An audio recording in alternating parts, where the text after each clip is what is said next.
you everyone for attending today's Foxconn Quantum Computing Seminar. Today we have the pleasure of having Noah Berthusen, who will tell us about adaptive syndrome extraction. So Noah actually just very recently obtained his PhD officially from the University of Maryland. This is a PhD in computer science. And he worked with Daniel Gottesman on quantum error correction. And soon he will be joining Quantinuum to continue to work on these things. So Noah, the floor is yours.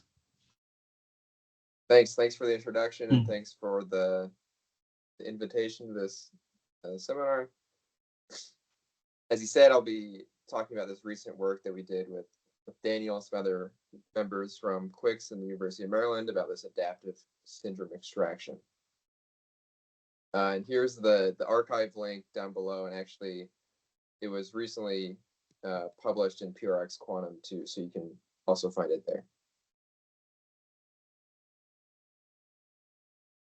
Okay, so the motivation for this adaptive syndrome extraction thing is essentially that QEC on hardware is pretty noisy, especially in the current devices in the current era that we're focusing on, and we're starting to do experiments on these devices. It's sometimes the case that the error correction that we do actually makes the lifetime of our logical qubits shorter. We could just leave the qubits alone, and then maybe we'd actually have longer coherence. And this is mainly due to the fact that these gates on our current devices are pretty noisy, especially the 2-qubit gates. So when we apply a bunch of 2-qubit gates to perform the syndrome extraction, then we could potentially introduce more noise than we take out. So the fact that the syndrome extraction circuits are noisy is not an issue if the error rates are low enough and we use big enough codes, because we can just sweep all that under the rug of fault tolerance, and it's theoretically not an issue. But practically it is an issue, and like I said, on some recent experiments, it's actually less beneficial to do QEC than to just let it be. So then the idea is that maybe we should just minimize, if we want to continue doing quantum error correction, maybe we should minimize the gates that we apply to the qubits in the system. So two potential solutions is that we just do less frequent QEC. So if we touch the qubits less, the physical qubits less, then maybe we're introducing less noise. Or the idea that we focus on in this work is the second one, in that we only measure the useful stabilizer generators. So let me talk about what I mean by useful stabilizer generators. So suppose we have some surface code here, and we have some errors depicted by these red stars. So if we were to measure the stabilizers of the surface code, the only syndromes that would be different from zero, the only syndromes that we get a -1 outcome are surrounding the errors. All the other syndromes are going to be zero, so they don't really tell us anything about the error. So in this setting, really the only useful information is coming from the errors, or the syndromes that are touching the errors. In the extreme case, if we have some surface code that has no errors in it, then really by measuring all the syndromes of our quantum error correcting code, they're just confirming the fact that there's no errors and we remain in the code space.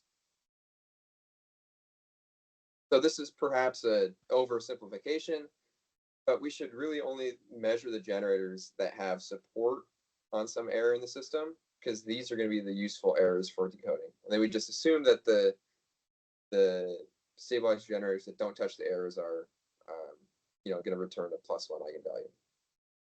And consequently, we don't want to touch qubits that don't have any errors on them. If we know beforehand that our system has no errors on it, then it would be kind of silly to perform syndrome extraction anyway to just confirm the fact that there's no errors.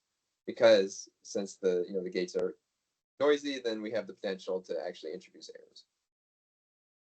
So this is, pretty simple, oversimplifying, because if we knew where the errors were, then error correction would be a lot easier. And this is exemplified by the fact that we can correct d-1 over 2 arbitrary errors, but we can correct double the amount of erasure errors. So providing the location of the errors within the system is very, a powerful thing. But of course, the locations of the errors are unknown in general. So how would we, accomplish this, perhaps? And the strategy we take is, Sorry, can I just interrupt? yeah, Quite a naive question. Yeah, so I mean, like, of course, like, it's probably bad to assume you know where the errors are, but can you actually flag for when there's no errors? Is this actually doable? like you add extra checks that go off when there's no errors in the system or something like Yes, that. yeah. Like, is it something that's simple enough to implement? Yeah, the issue with that is, as I'll sort of mention throughout the talk, if you want to determine whether or not there's an error in the system, on all the qubits, you essentially have to touch each one twice, right? Once in the z basis and once in the x basis. And that's the only way that you will, No, essentially for sure. know for sure that there's no errors in the system. Yeah, okay, Yeah. true. Yeah, okay. All right, But thanks. that's essentially the idea of this adaptive thing. We add some additional checks that sort of make the first part of checking whether there's errors on the system easier. So we do exactly that. Suppose we have our surface code again, and instead of just measuring these 4-body normal surface code generators, we measure these higher weight, larger generators shown on the left side. So these like weight 9, weight 12, weight 16 generators. And really, we're going to design these so that if there's an error on any of the 9 qubits, say in the first or the top left generator, then we're going to get a -1 eigenvalue. So that'll tell us that, hey, there's an error in this top left corner. We can be reasonably certain that there's going to be an error on one of these 9 qubits. So this is the error detection step, and then we follow it up with an error correction step as shown on the right. But due to the information that we gained from the previous round, we know that we can essentially just look at the top right corner or the top left corner of the surface code, and we only have to measure the surface code stabilizer generators that sort of overlap with these 9 physical qubits.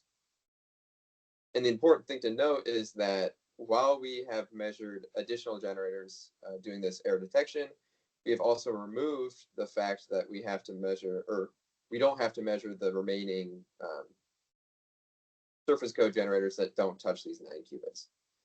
So there's this balancing act going on where we add some additional generators, but then we also subtract some generators, and we'll show that there's a net positive essentially in this scheme. So now let me get into the actual construction that we use to accomplish this QED plus QEC scheme, and we're gonna use concatenation, concatenated codes. And first, I'll introduce these iceberg codes. So these are a family of error detecting codes that are also known as these quantum parity codes. And these are really simple codes with only 2 stabilizer generators. And the 2 stabilizer generators are Z on all the qubits and then X on all the qubits. And the resulting code parameters are n minus 2, 2.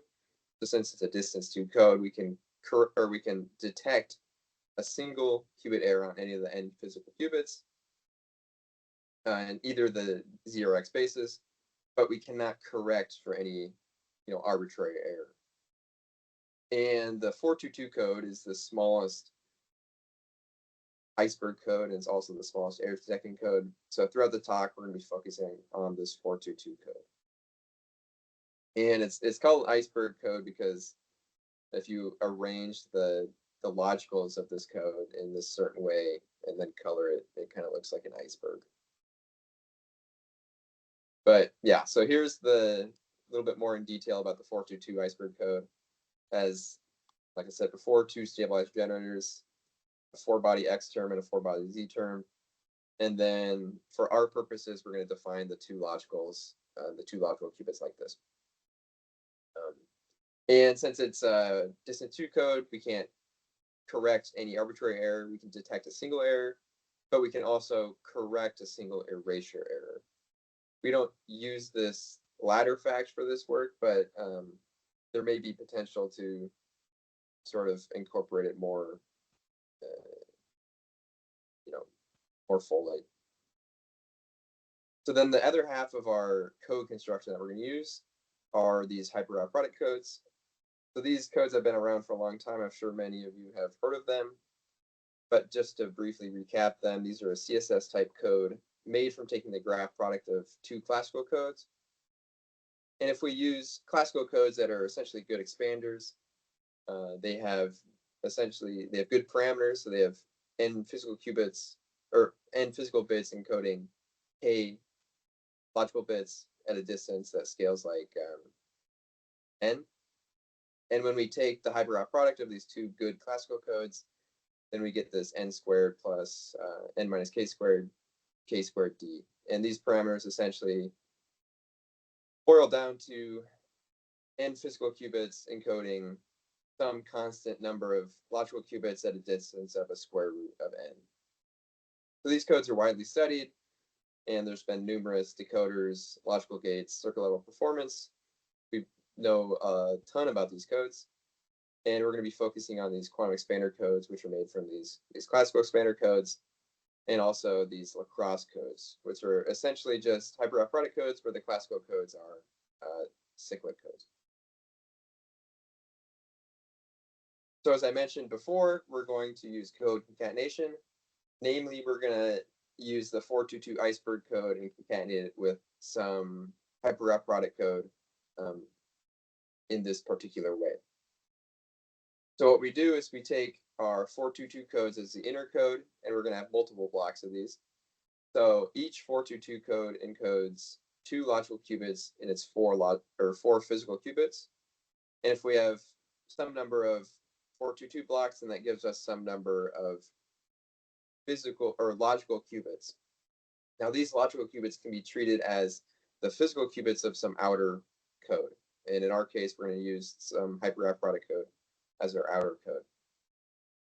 So we're going to map, using some logical physical mapping, the iceberg logical qubits to the physical qubits of our hypergraph product code. And I won't talk about it too much, but this logical physical mapping is actually kind of important because it determines the distance of the outer code, or like the full concatenated code. And it also helps us do some logical gates down the road.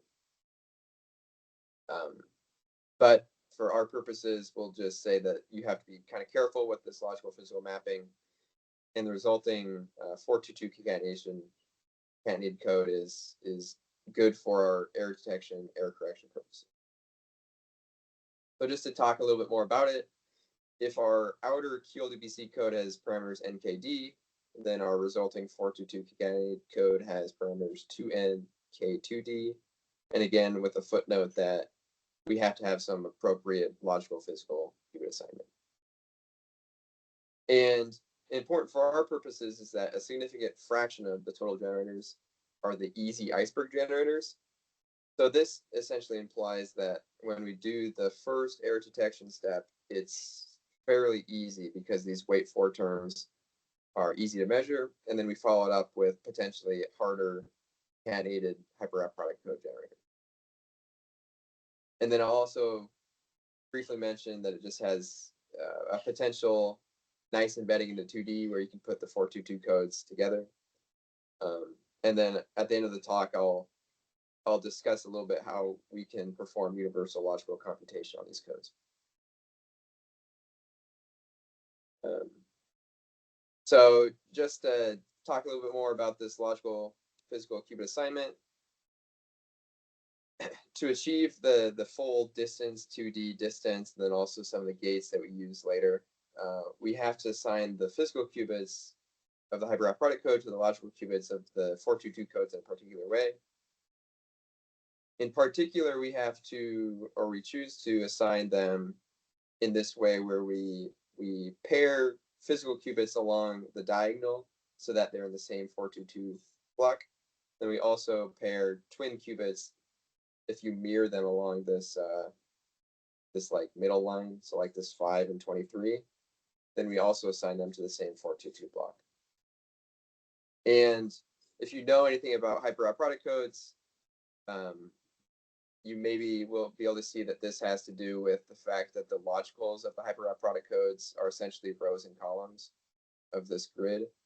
So then by having the logical qubits in different code blocks, we can avoid having them essentially overlapping on some logical of the hypergraph product code. But by doing this, we get the full 2D distance, and we check this numerically. And then again, also, we have some full transversal gates that are easier to apply. Okay, so with that all the way, we sort of built up our construction that we're going to use for the paper. And now we'll go into the actual procedure that uses some adaptive syndrome, measurement sort of thing.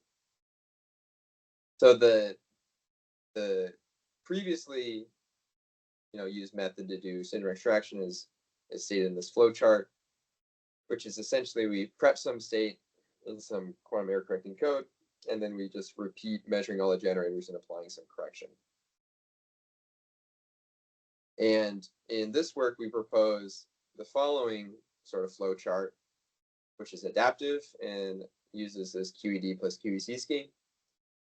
So how this starts is we prep our state in our concatenated code. And what we do first is we measure the iceberg generators. So we have a bunch of these 422 codes, and they have these wait for stabilizer generators. And what we do first is we measure all those wait for terms. And if we see any -1 syndromes in those, wait for error detection stabilizer generators, then we can be reasonably certain that there's some errors in the system that need to be corrected. And if we see some -1 syndromes, we cannot correct them because the 422 codes are distance 2. But what we can do is we can go up to the next level, these hypergraph product code generators, and then we measure the appropriate stabilizer generators of the outer level code that gives us more information that allows us to correct the errors. Now, on the other hand, if we measure all these iceberg generators and we don't see any -1 syndromes, then we can be reasonably certain that there's just no errors on our error correcting code at all, and we can just go to the next error correction cycle. And in doing so, we sort of avoided measuring all of these higher level generators. So pictorially, this can be sort of represented in this diagram, where we have some 422 concatenated code on the left, and we measure the wait for generators. Suppose this top left block flagged, so we found a -1 syndrome in this top left block. So we can be reasonably certain that there's an error on one of these 4 qubits, and there's no errors on the remaining qubits. And then what we do in the QEC step is that we look to the hypergraph product code generators. We only measure those generators that sort of overlap with these 4 physical qubits corresponding to the 422 block that told us that there was an error on it. And in measuring all of the overlapping generators, that allows us to gain enough information that we can correct any error on those 4 physical qubits. So what does this get us? If we do this sort of scheme, we measure only the necessary and useful generators, i.e. we only measure the generators that touch any errors in the system. So that can give us shorter syndrome extraction circuits, which implies less noise from idling and faulty gates. And then finally, that gives us lower logical error rates. And this also gives us, coming from the 2D distance, we get lower logical error rates coming from that, and also from this adapter scheme. So we get sort of a double whammy going on. Now, I also have a footnote here that the syndrome extraction circuits may not always be reduced in terms of circuit depth, but we will show that the CNOT gate count is reduced in most cases. So that's the high level overview of our scheme. So now we can go into some subtler implementation details about how we made this scheme work in practice. So one of the things that we had to deal with was the fact that the iceberg logical errors accumulate if the outer level generators are never measured. So you can imagine that over time, what's going to happen is errors are going to accumulate in such a way that they essentially form pairs of errors on 422 blocks. So these weight 2 errors or logical errors on the 422 blocks. So when we do the first error detection round, we actually can't pick up any of these logical errors. Now, normally, if we were doing vanilla QEC, we'd be able to detect these errors because we measure the outer level generators as well, and we can just do normal error correction to remove them. But in our QED plus QEC scheme, we never actually detect these weight 2 errors, so we never know to measure the higher level generators. And what we see is that if we never measure, or if we just let these iceberg logical errors accumulate, then we actually lose a threshold, essentially on our 422 concatenated codes. So this is, of course, not great in practice or in theory. So what we have to do is we have to augment our flow chart to where we do the same sort of adaptive scheme. We prep the state, measure the iceberg generators, going through the normal thing. And then what we have to do is we throw in this detour where every 10 rounds, say, we just measure every single generator. So really what this is doing is we let the weight 2 errors accumulate over 10 rounds, say, and then by measuring all the generators, the iceberg generators and the concatenated generators, we sort of flush out all these weight 2 errors and hopefully bring the code back to a state where these high weight undetectable errors are not too detrimental. And what we see is that by doing this, we recover a threshold, and then we also get single shot performance back out of these codes. So then the other thing that actually helped quite a bit when doing these simulations was that we had to construct our cinder extraction circuits in such a way that we prevented hook errors from occurring. So if you're not familiar what a hook error is, it's essentially an error that can happen on a ancilla qubit that gets propagated to a bunch of errors on the data qubits. So the picture on the left here, essentially we see measuring some high weight operator of our 422 concatenated code. And the structure of these high weight operators, or the second level stabilized generators, is essentially we have 2 CNOTs applied to each iceberg block that it's a part of.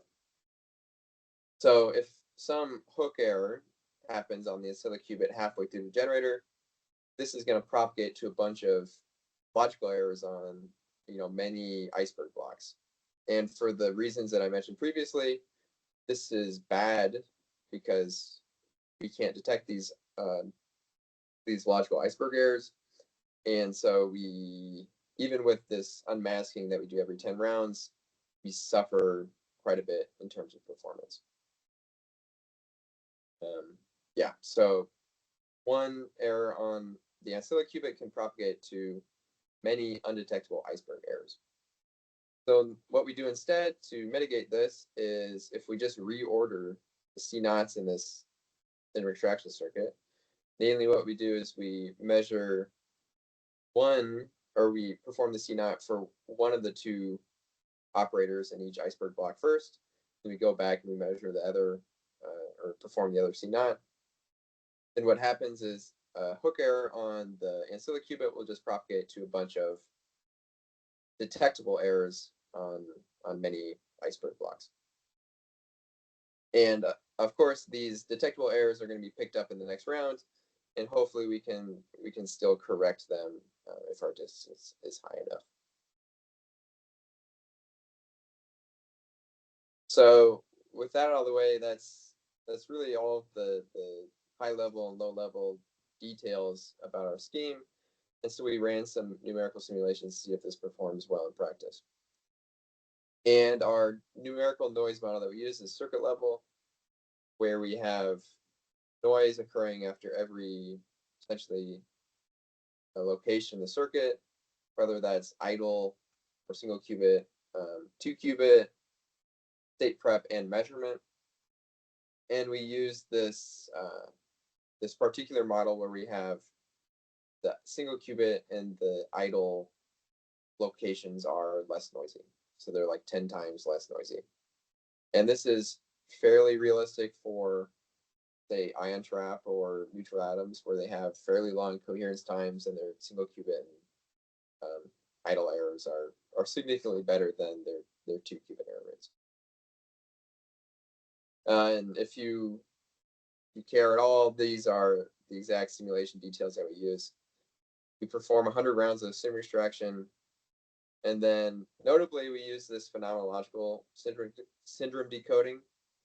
So after every single syndrome extraction round, we get a list of numbers that correspond to our syndrome.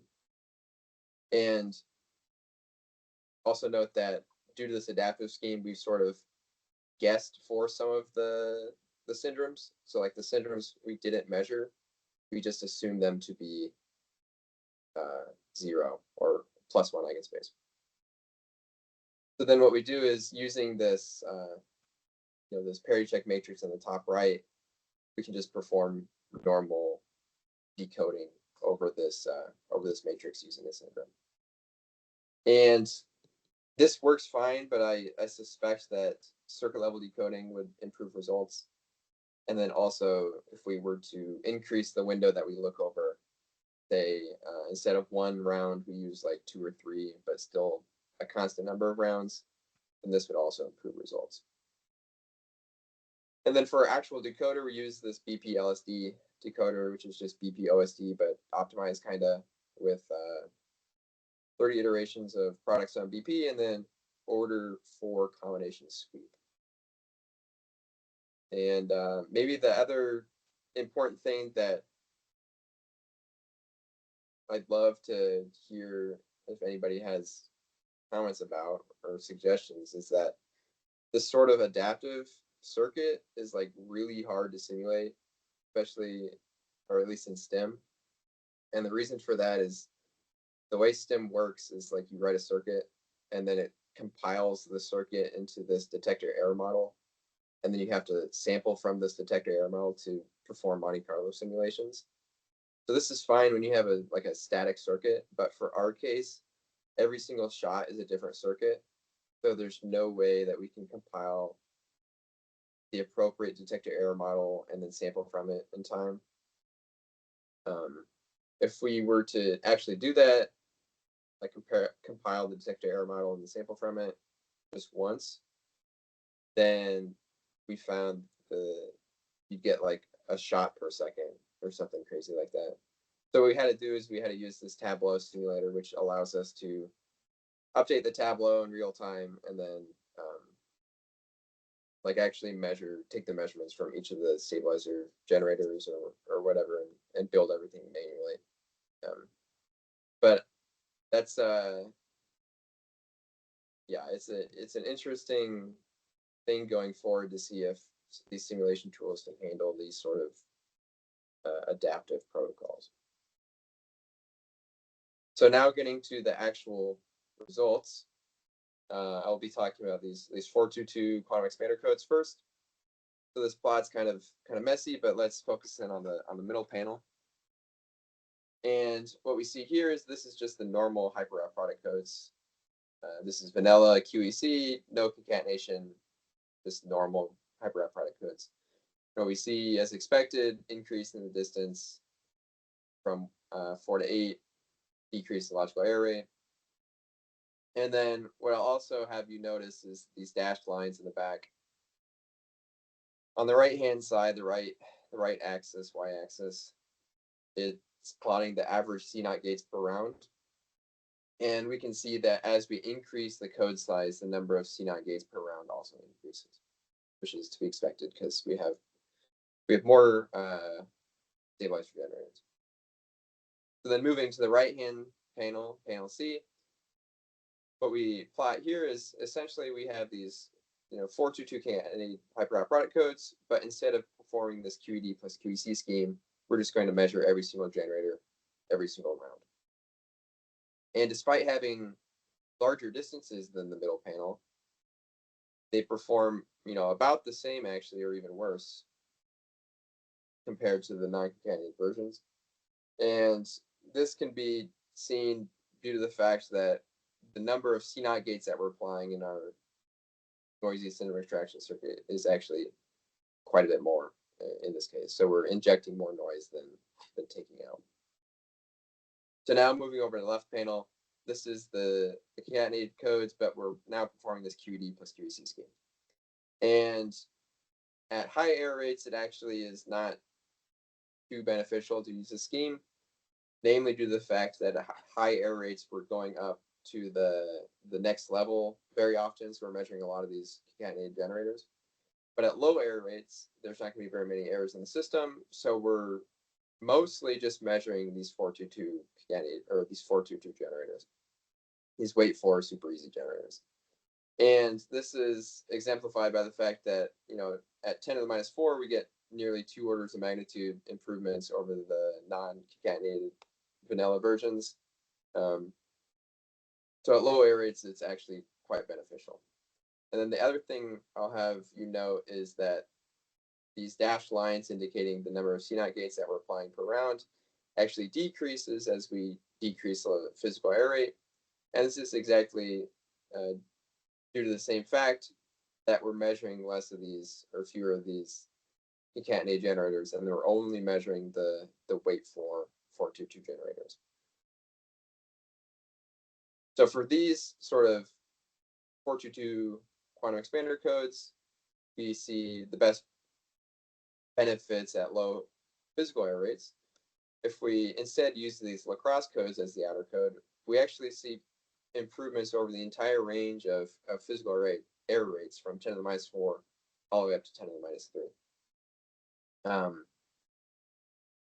Yeah, so just focusing on the right plot, say, this green curve shows some implementation of this QED plus QEC scheme using a 6846 code, where it's a 422 code concatenated with some lacrosse code. And this actually outperforms by nearly an order of magnitude across the entire physical error rate, a much larger 452, 410 lacrosse code. So we just looked at these two code families, but this seems to indicate that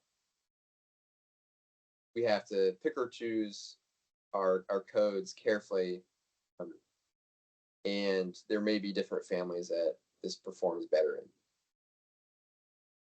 And just to reiterate these results in a different form, we've plotted physical qubits versus the logical error rate per round, where we have our vanilla hypergraph product codes and then our 422 hypergraph product codes.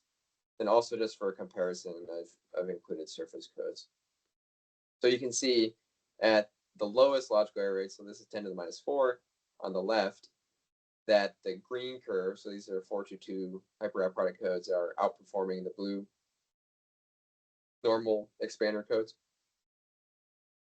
But as we increase the physical error rate, the curves get closer, and actually at 10 to the minus 3, you get lower logical error rates using fewer physical qubits for the base expander codes. This is not the case for these lacrosse codes, where across the entire range of physical error rates, we see that the green curve, which is the 422 lacrosse codes and the adaptive syndrome extraction scheme, outperforms both the surface and the lacrosse codes. So I'll briefly also mention that this adaptive syndrome extraction scheme can be interpreted as this space-time weight reduction. And what I want to say about this is, so if we look at, say, this first 104.4 code, each qubit is touched on average 6.72 times. So this is the Q bar. So each qubit is touched, each physical qubit is touched 6.72 times in implementing this 104.4 code. And on average, each generator is weight 7. So W bar is like the average weight of the generator. So if we now look at the adaptive scheme, so we take the 104.4 code and then we concatenate with the 422 code, which gives us a 204.8 code. If we look at just the concatenated code overall, the number of times each qubit is touched increases, and also the weight of each generator also increases. But if we instead do the adaptive scheme, we see that on average, the number of times each qubit is touched decreases from the 8.72 to 3.62, and then on average, the weight of the generators that we measure decreases from 9 to 5.76 essentially. And as we decrease the physical error rate lower, we can see that we're sort of approaching this asymptotic regime where we touch each qubit twice and each generator is weight 4, because the 422 generators are weight 4. And like I said at the beginning of the talk, if we want to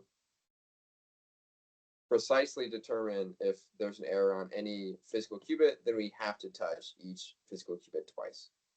That's the lowest we can do, and asymptotically we achieve this best case by doing this adaptive scheme with the 422 code. Okay, so that ends the simulation part of the talk. We see that it performs pretty well in terms of a memory, and we also found that it performs theoretically pretty well as a logical computation mechanism. So in implementing logical computation on these 422 concatenated hypergraph product codes, we took a lot from this the second paper, this fast and parallelizable logical computation with homological product codes, and we really adapted many of their gadgets to these concatenated codes. And in particular, we implemented all of these 7 gadgets like state prep, ZX measurements, CNOTs, these HSWAP, CCS, logical translation gates, and we ported them all over to our 422 concatenated codes. And then also our other contribution was adapting the single shot preparation of hypergraph product codes in this first reference to these 422 concatenated codes as well. So I'll briefly just talk about a few of these gadgets, including the single shot state prep, which is based on this recent paper by Hong. And essentially what this does is it trades OFD time overhead for OFD space overhead when we're preparing these code states. And to do this, we require good soundness and confinement in the underlying codes. And we proved, using some results from that paper and also just from the original references on hypergraph product codes, that our 422 concatenated codes have the good soundness and confinement required to do the single shot state prep. And then the other thing that the main thing that we ported over were these grid poly product measurements, which measures products of polys in parallel, which is based on this other recent work, fast and parallelizable measurements. And by doing these grid poly product measurements, we can use poly-based computation essentially to measure polys and perform logical Clifford computation. And I'll briefly just mention that the way we had to adapt this was this puncturing and this puncturing scheme shown here allowed us to target individual logical qubits in the homological product code. And in our case, the 422 concatenation structure made it difficult to sort of do this puncturing because of essentially due to the logical physical assignment. And we had to essentially combine the 422 concatenated code with non-concatenated hypergraph product codes, which allowed us to get this masking procedure. And in doing so, we showed that we can do this essentially logical physical CNOT gate, which implements this structure. So then using these two techniques and also the other remaining gadgets that we also showed worked, we show these two results hold, where if we have a 422 concatenated square hypergraph product code, we can simulate some k-qubit Clifford with k gates costing these space and time overheads. The choice of using which space and time overhead depends on whether or not we want to use the single-shot state prep. And then if we have some additional structure on the base classical codes that we use, then we can further reduce the space and time overheads as shown in the corollary. And these space and time overheads actually are the same as the non-concatenated versions. So we gain the same sort of computational power and efficiency, but then we can also apply this adaptive symbol extraction scheme that we have just developed. So in conclusion, we've introduced adaptive symbol extraction, which uses QED to approximately locate errors before PC. And then we've shown an example of this scheme using 422 concatenated hypergraph product codes. So through our numerical simulations of circuit level symbol extraction, we've shown that using this scheme and these concatenated codes, we can get lower logical error rates while also performing fewer CNOT gates.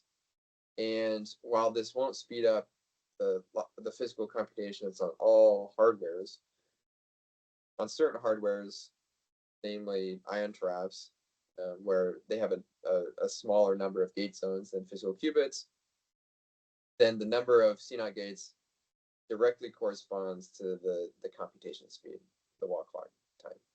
So on these devices, this adaptive scheme actually can speed up the logical clock cycle time. And then finally, we showed that we can modify previously developed hypergraph product logical computation schemes for usage on the 422 concatenated hypergraph product codes. And in doing so, we achieve the same space-time trade-offs or efficiencies as the non-concatenated versions, but we can apply as well the adaptive symbol extraction scheme.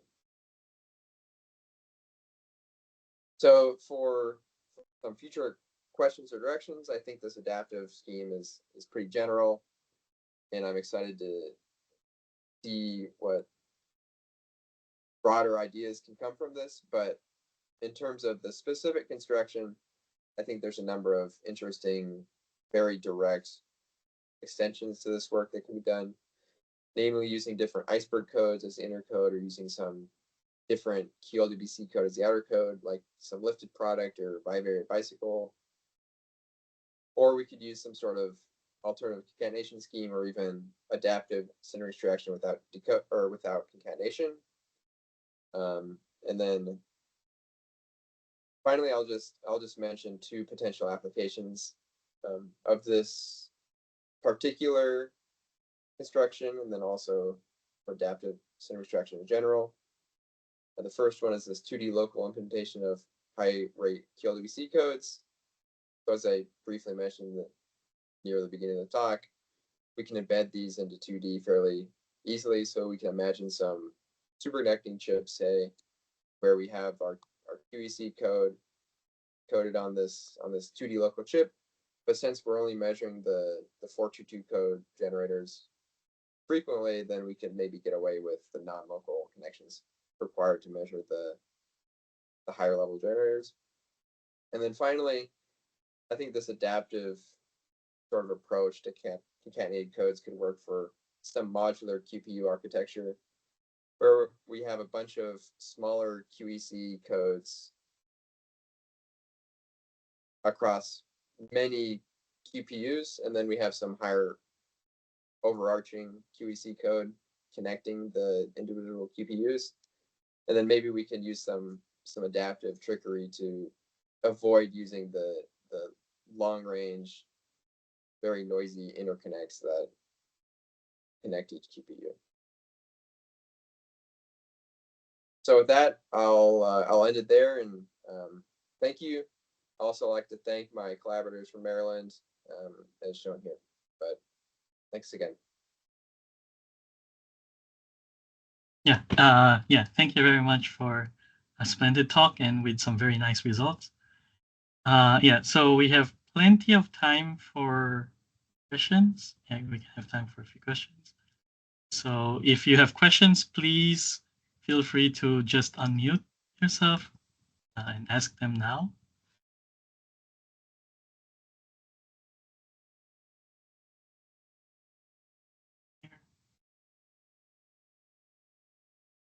Okay, maybe I can go first. I'm just curious, like, so yeah, like this kind of scheme is very general, right? Like the prescription for this kind of detection then correction. So, but like my naive intuition is like, do you want the detection to involve like as big a code as possible, or that's not necessarily the correct way to do it? Yeah. So our intuition essentially is that the error detection should be as easy as possible. The error detection should be as easy as possible, and then the error correction should be essentially be as hard as possible, because we're trying to stay in the error detection as often as possible, and then only go up to the error correction stage when necessary. And the easiest way to do error detection is with this 422 code, because it's the smallest error detection code. Now, if we were to use bigger iceberg codes, it would be harder to measure those higher weight generators, and then also your error correction or your error detection would get slightly harder because there's more qubits in your block that you could have an error on. But I think there's also extensions of this idea where instead of an error detection code on the bottom, you put some error correction code. And in that case, you get like even more information that you could use to actually correct the errors. And then you only go up to the next level when you're uncertain about your corrections, say. So there's certainly, I think, a sliding scale of how hard you can make the low, like the first stage, and then you have to contrast, and you have to see where that gets you on the second stage, essentially. But I guess like in your studies, you've really only fixed the inner code, right? So you haven't really unable to compare if you do it differently. Yeah. We only looked at the 422 code, so there could be better choices for the inner code and the outer code too.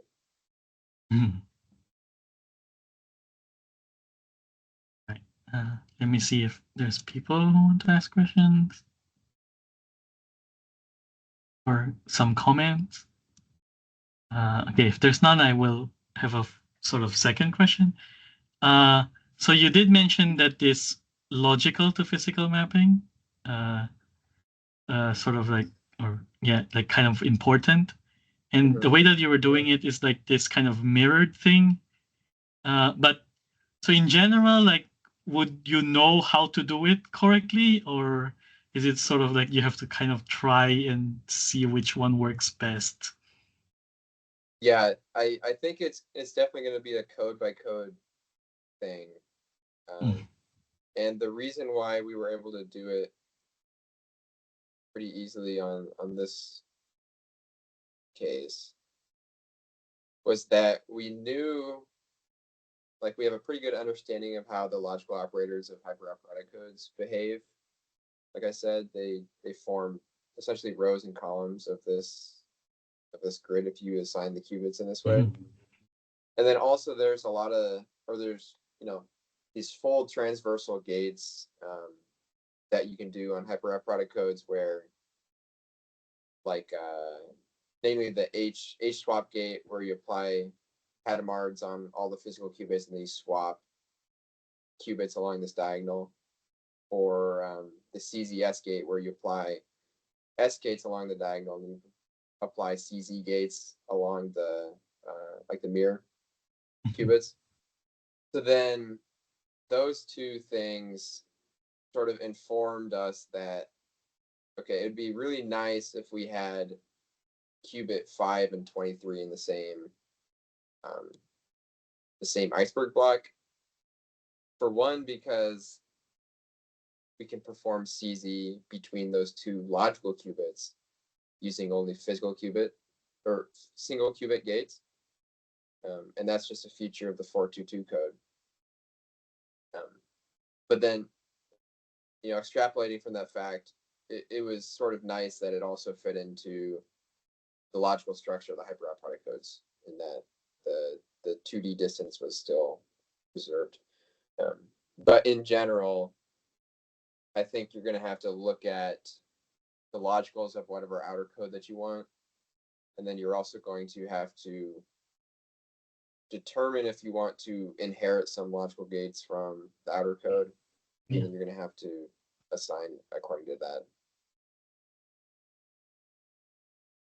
But in this case, did you try like a different assignment?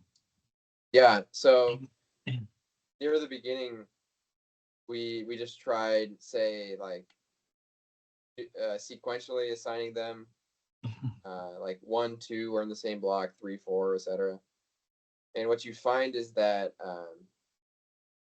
that the two bases often don't have the same performance anymore. And the reason for that is, you can imagine some operator that goes across the top 6 qubits, say, and then we perform the mapping where 1 and 2 are in the same 422 block, and then 3 and 4 in the same 422 block. And what you get on the 422 concatenated code is that the resulting logical operator is lower weight. And that's just due to the fact of the iceberg code logical structure, where they're all weight 2, but then they overlap with the same qubit, essentially. Like they all have qubit 0 or qubit 1 in their logical operator. So you just get like weird behavior where the two bases could perform differently. And then also, like, if you calculated the distance of the code, it would be less than 2D. It would be bigger than the original code distance of the hypergraph product code, but it would be less than 2D.